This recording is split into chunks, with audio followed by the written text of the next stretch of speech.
మిత్రులారా, మీకు స్వాగతం. మీరు భారతదేశం నుండి వచ్చిన ఒక అద్భుతమైన కథను వింటున్నారు. దాసవతారం సముదాయంలోని నరసింహావతారం పార్ట్ 2 అనే ఈ కథ మనల్ని ఒక అద్భుతమైన ప్రపంచానికి తీసుకువెళుతుంది. మా కథ ప్రారంభమవుతుంది. ఒకరోజు హిరణ్యకశపుడు ప్రహ్లాదుణ్ణి గురువుగారిని కూడా సభకు పిలిపించాడు. తన కుమారుణ్ణి ఒడిలో కూర్చోబెట్టుకుని, గురువుగారు చెప్పినట్టు విని శ్రద్ధగా చదువుకుంటున్నావా?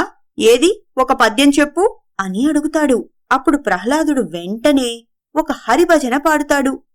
వెంటనే హిరణ్యకశిపుడు తన తొడపై కూర్చుని ఉన్న ప్రహ్లాదుణ్ణి కిందికి తోసి, ఓరి, ఎవడ్రా నీకు చదువు చెప్పింది?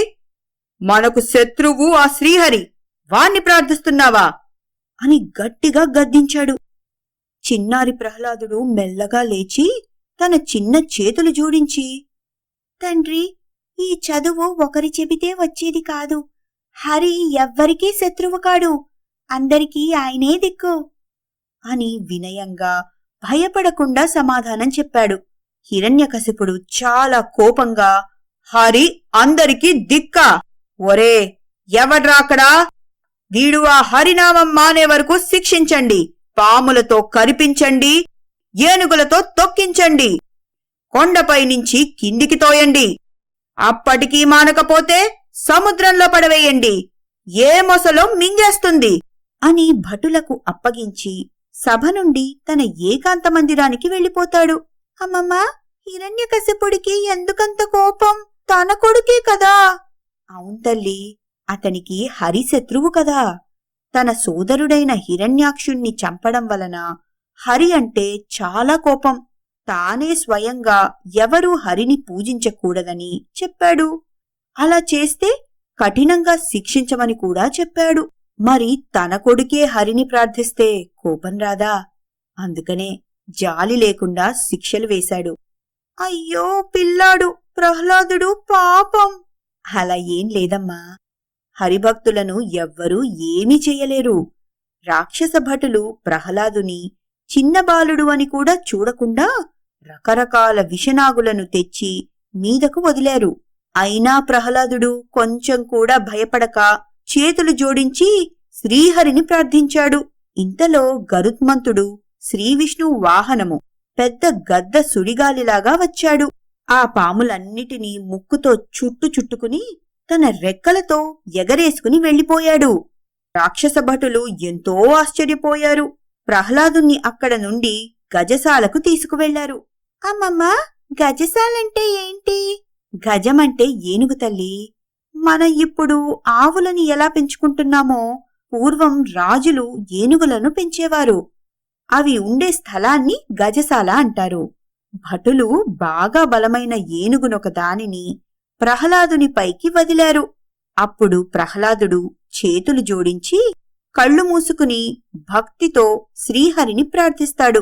ఆ ఏనుగు ప్రహ్లాదుణ్ణి చూడటంతోనే ముందు కాళ్లపై వంగి నమస్కరించింది. తన తొండంతో అతనిని పైకెత్తి తన వీపుపై కూర్చోబెట్టుకుని వెళ్లిపోతుంది. భలే భలే, ఏనుగుపై కూర్చున్నాడన్నమాట ప్రహ్లాదుడు. ఏనుగుపైన కూర్చుని ఉన్న ప్రహ్లాదుణ్ణి చూసి భటులు ఆశ్చర్యపోతారు. వారు ప్రహ్లాదుణ్ణి ఒక పెద్ద కొండపైకి తీసుకుని వెళ్తారు. ఆ కొండపై నుంచి కిందికి తోసేస్తారు. అయినా ప్రహ్లాదుడు భయపడక హరినామస్మరణ చేస్తూనే ఉంటాడు. వెంటనే హరి ప్రత్యక్షమై తన చేతులతో ప్రహ్లాదుణ్ణి పట్టుకుని జాగ్రత్తగా నేలపై పడుకోపెట్టి మాయమైపోతాడు. భలే భలే, విష్ణుమూర్తి ప్రహ్లాదుణ్ణి ఎంత బాగా కాపాడుతున్నాడో కదా. అవునమ్మా, నమ్మిన వారిని భగవంతుడు ఎప్పుడూ కాపాడుతూనే ఉంటాడు. భటులు ప్రహ్లాదుని సముద్రం మధ్యలోకి తీసుకువెళ్లి అక్కడ తనని ముంచివేస్తారు. భటులు చూస్తూ ఉండగానే సముద్రంలోని ఒక పెద్ద అలమీద ప్రహ్లాదుడు హరిపాటలు పాడుతూ ఒడ్డుకు చేరతాడు.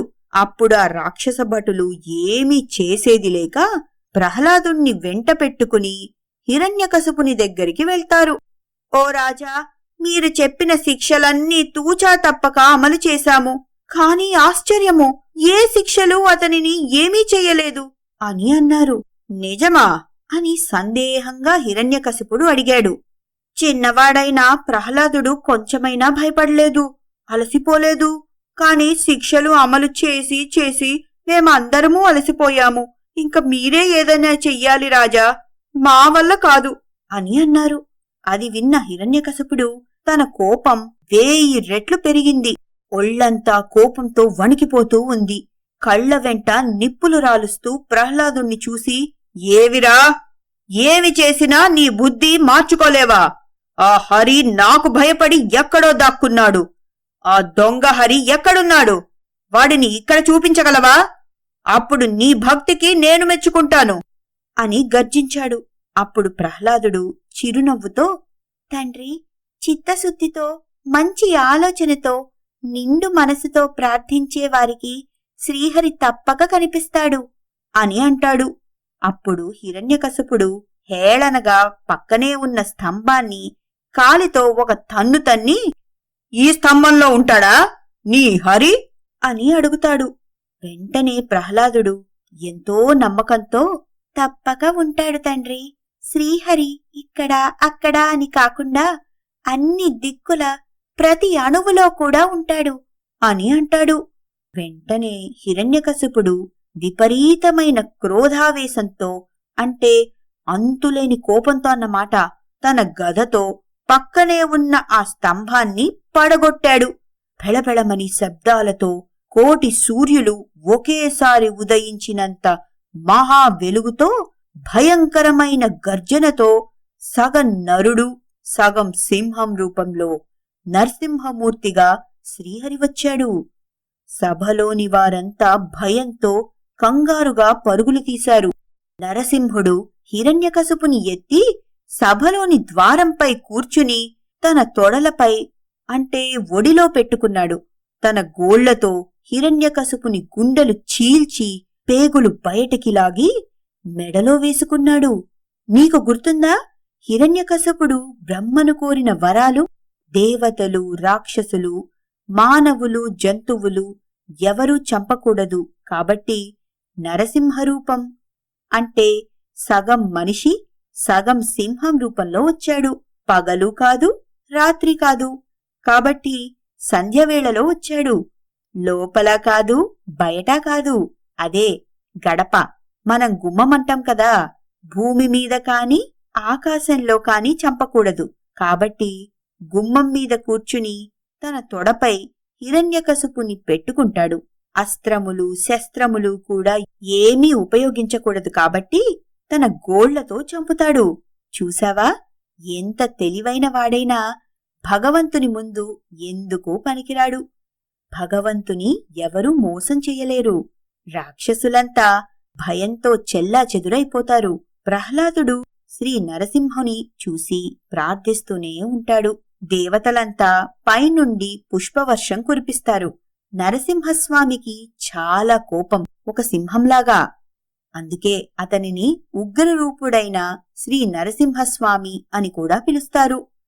దేవతలు, నారదుడు కూడా ప్రహ్లాదునితో పాటు రకరకాలుగా ప్రార్థించి ఆయనను శాంతపరుస్తారు. వారందరి ప్రార్థనలతో నరసింహస్వామి శాంతిస్తాడు. నరసింహస్వామి ప్రహ్లాదుని దగ్గరికి తీసుకుని, ప్రహ్లాదా, నీవు రాక్షసవంశంలో మణిపూసవు. నీ భక్తికి మెచ్చాము. చిరకాలం సుఖంగా రాజ్యం చేస్తావు అని ఆశీర్వదిస్తాడు. నీవు కోరుకున్నప్పుడల్లా నీకు నేను దర్శనమిస్తాను అని వరం ఇచ్చి మాయమైపోతాడు. అప్పటినుంచి ప్రహ్లాదుని వంశంలో అందరూ శ్రీ మహావిష్ణువు భక్తులే అవుతారు. ఈ కథ మనకు బోధించే ముఖ్య విషయం, మనం ఎదుర్కొనే సవాళ్లను ధైర్యంతో ఎదుర్కోవాలి. మీరు మరిన్ని కథలను అనుభవించాలనుకుంటే ఆపిల్ లేదా ఆండ్రాయిడ్ అప్ స్టోర్స్ నుండి స్టోరీ వేవ్స్ యాప్ను డౌన్లోడ్ చేయండి. స్టోరీ వేవ్స్ సభ్యత్వం నెలకు $1 కంటే తక్కువ. ఇది మీ కుటుంబానికి నాణ్యమైన కథలను తీసుకురావడానికి అత్యంత సరసమైన మార్గాలలో ఒకటి. కొత్త కథలు అన్ని స్టోరీ వేవ్స్ యాప్లో అందుబాటులో ఉన్నాయి మరియు అత్యంత ఉత్సాహభరితమైన కంటెంట్ యాప్లో మాత్రమే అందుబాటులో ఉంది. మా యూట్యూబ్ ఛానల్ను సబ్స్క్రైబ్ చేసుకోండి మరియు ఇన్స్టాగ్రామ్, టిక్టాక్, స్పాటిఫైలో స్టోరీ వేవ్స్ను ఫాలో అవ్వండి. వచ్చే కథల గురించి అప్డేట్లు పొందండి. మీరు చూసినందుకు ధన్యవాదాలు.